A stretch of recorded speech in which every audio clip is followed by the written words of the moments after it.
Olá pessoal, seja muito bem-vindo. Fique à vontade para curtir, compartilhar, para comentar. Eu vou fazer questão de responder cada um de vocês. Eu vou tentar gravar vídeos nas sextas-feiras, certo? Muito trabalho, então eu vou tentar assim pensar um assunto jurídico do mundo do futebol e trazer aqui uma exposição para vocês de uma forma informativa.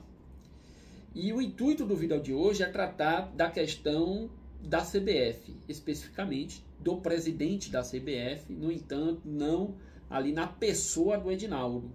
Porque eu não posso falar de uma coisa que eu não tenho conhecimento, que é sobre a acusação, né, ou sobre as acusações que pairam sobre ele. Até o meu conhecimento, não existem procedimentos formais para apurar essas acusações.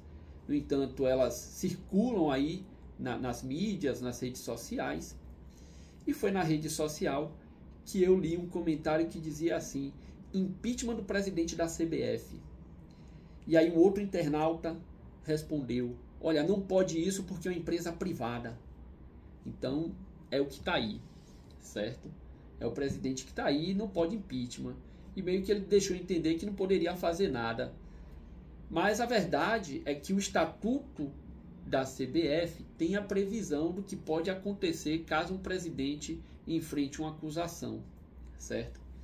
Mas antes da gente abordar isso, né, de que forma se destitui, até porque o artigo que fala o estatuto da CBF é destituição, é destituir, não é impeachment, né? Então o certo é destituir. Se o internauta tivesse dito lá, eu quero a destituição do presidente da CBF, aí ele estaria no conceito correto. Então a destituição. Antes da gente falar dessa destituição, a gente precisa compreender como é que ocorre a eleição, certo? E houve até um debate entre o jornalista PVC e o presidente do Sport Recife, e o PVC disse assim: olha, vocês elegeram. Vocês elegeram o Edinaldo, está insatisfeito, mas você chegou lá e elegeu, mas não só elegeu, vocês bateram palma e elegeram ele com louvor. Voltando, não vou fazer aqui juízo de valor dos fatos e nem juízo de valor da pessoa do Edinaldo, porque eu estaria sendo leviano. No entanto, quando o PVC fala isso, eu preciso também interpretar, certo? Eles votaram, mas eles podem fazer alguma coisa? Então, bora olhar lá na questão da eleição primeiro. Porque o clube votou, certo? E o clube, pelo seu presidente, se manifesta ali insatisfeito. Até porque foi prejudicado ali na questão da arbitragem. A gente tem no estatuto da CBF uma coisa chamada Assembleia Geral Eleitoral. É ela que vai falar como é o procedimento eleitoral e quem vota. Primeiramente, a gente tem as federações. As federações são Federação Baiana de Futebol, Federação Pernambucana, Cearense, Carioca, Paulista, Paraense, Paranaense e por aí vai. Todas as federações que são reconhecidas pela CBF e que igualmente reconhecem a CBF como a entidade máxima do futebol brasileiro, né? A CBF que representa também o futebol brasileiro perante a Conmebol, perante a FIFA, e essas, né, FIFA e Conmebol reconhecem também exclusivamente a CBF como representante do futebol brasileiro. Mas vamos lá. A federação ela tem poder de voto. Tem poder de voto de peso 3. Além das federações, os clubes do futebol masculino, eu ia falar aqui feminino, mas é importante eu dizer isso, do futebol masculino da Série A, certo? Bahia, Vasco, Grêmio, Botafogo, Flamengo, Vitória, Sport, Fortaleza e por aí vai. Se você quiser só saber quem votou esse ano com peso 2, vai na tabela do Campeonato Brasileiro do Futebol Masculino e vê lá quem votou com peso 2. Além dos clubes da Série A do futebol masculino, os clubes da Série B também do futebol masculino, com peso 1, certo? E aí uma coisa que me chamou a atenção quando eu estava fazendo a leitura desse estatuto da CBF é que o futebol feminino não tem peso de voto, nem vota, exceto quando um clube do futebol feminino esteja na primeira ou na segunda divisão do futebol masculino. E aí eu vou dar um exemplo aqui No futebol feminino, na Série A, temos o 3B de Amazonas e temos o Real Brasília. Essas duas equipes que estão na elite do futebol feminino não têm poder de voto porque não tem times na Série B nem na Série A do futebol masculino. Que coisa, né? Discriminatório. Eu lendo isso aqui, eu vejo como discriminatório. Um time está na elite do futebol feminino e não tem poder de voto porque ele não está nem na elite nem na Série B do futebol masculino. De igual modo, as equipes de futsal e de futebol de areia não têm poder de voto para presidente da CBF. E a CBF representa perante a Conmebol e perante a FIFA, né, o futebol de areia, o beach soccer e o futsal. Não tem poder de voto. Eu sei que existem agremiações do futsal que não tem equipes praticantes do futebol masculino de campo, por exemplo. Certo? Eu sei que tem, mas não vou lembrar aqui qual é o nome não. Mas vamos lá, vamos seguir em frente, vamos avançar para entender que essa Assembleia Eleitoral ela tem o poder de voto para eleger. Certo? No entanto, não são as mesmas figuras que têm o poder de voto para a destituição do presidente da CBF. E aí, para ficar claro aqui na construção desse estatuto, a Assembleia Geral Eleitoral está no artigo 40. A Assembleia Geral Administrativa, uma coisa diferente, está no artigo 33. E é essa que tem o poder de destituição.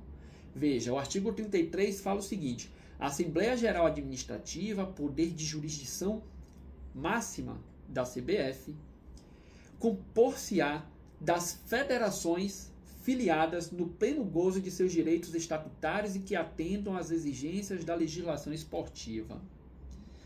Então, ela se compõe pelas federações. Fala aqui de entidade praticante, e entidade praticante é quem? É o clube, tá? É o Vasco, é o Bahia, e aí vou repetindo, certo? Então, essa Assembleia Geral Administrativa, que é diferente da Assembleia Geral Eleitoral, ela tem o poder de destituição, mas ela só é composta pelas federações. E aí, quando a gente avança na leitura desses artigos aqui, a gente chega no 38, que é lá que está esse poder. Compete ainda exclusivamente à Assembleia Geral Administrativa. Então, volto a frisar aqui, não compete à Assembleia Geral Eleitoral. A Assembleia Geral Eleitoral elege, mas a Assembleia Geral Administrativa é quem tem o poder de destituição. Então, vamos lá. Compete ainda exclusivamente à Assembleia Geral Administrativa, sempre em escrutínio secreto, né? A votação é secreta, destituir o presidente e vice-presidentes da CBF, havendo comprovada a justa causa e observado o devido processo legal. Certo? Pronto. Aqui está o poder, no artigo 38 do Estatuto da CBF, de destituição do presidente e dos vice-presidentes da CBF.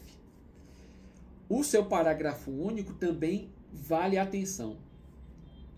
A deliberação a que se refere o caput, né? E caput, se você não for do mundo jurídico, o artigo 38 ele tem uma redação. E aí o seu parágrafo único fala algo a respeito desse artigo 38. O artigo 38 é o caput. Parágrafos e incisos, não. Então vamos lá. A deliberação a que se refere o artigo 38 requer a apreciação, o quórum mínimo de 3/4 da totalidade das federações filiadas. Então, para que isso ocorra, precisa estar pelo menos presente para essa Assembleia Geral Administrativa 3/4 das federações representadas aí pelos seus presidentes, tá? Então, se a ausência for muito grande, não vai ocorrer, certo? Então, precisa ter 3/4 da totalidade. Mas é só isso, Danilo? Não. Não é só isso, não. Exigindo-se para aprovação pelo menos 8/10 dos votos presentes à Assembleia exclusivamente convocada para esse fim. Então, essa Assembleia Geral Administrativa, ela pode ser convocada para outras questões. No entanto, para o fim de destituição do presidente, né, ela tem que ser assim convocada. Todo mundo já vai estar ali sabendo que para aquela Assembleia vai ter a votação de destituição do presidente ou do vice-presidente da CBF, certo? Então ela é feita para essa finalidade. Então ela precisa também atender um mínimo de 3/4 das federações e também que desses 3/4, pelo menos, 8/10 vote pela aprovação, né? Vote pela destituição. E aí chama a atenção o seguinte, só as federações. O clube votou, não tem um poder de destituição, certo? O clube da Série A, o clube da Série B, e aí vem a questão daquele bate-papo, né? Daquela entrevista entre o PVC e o presidente do Sport. O presidente do Sport disse, olha, você votou, mas realmente o que é que o clube hoje pode fazer? Nada. Compete então a Assembleia Geral Administrativa, que só é composta pelas federações de futebol. E aí vai daqui, né, um estranhamento. O presidente atual, ele foi eleito por unanimidade. Não teve nem concorrente. O Ronaldo, ele inicialmente iria se candidatar, mas eu acho que ele não teve apoio. Para você também ser eleito, para você se candidatar, você também precisa ter ali o requisito de aprovação pelas federações e também por clubes. Você precisa ter esse apoio. Não sei se ele não teve. Tá. Aparentemente não. E aí, depois da eleição de um único candidato, que já era o presidente atual, né? Ele foi reeleito. As federações, que é quem tem poder de voto de destituição, os presidentes recebem um aumento, né? Aquele aumento de pai para filho. O pai tá aumentando a mesada do filho, porque o filho passou no vestibular, por exemplo, né? O pai todo orgulhoso. Toma aqui, presidente da federação, o seu aumento. Entendeu? Mas é isso daí. Então eu fecho aqui o vídeo de hoje. Eu pretendo trazer na próxima sexta-feira um outro conteúdo, certo? Vou ver o que é que vai estar repercutindo aí para que eu possa estar trazendo esse esclarecimento. O vídeo de hoje foi exclusivamente para a gente abordar a questão da destituição do presidente da CBF. Um abraço a todos.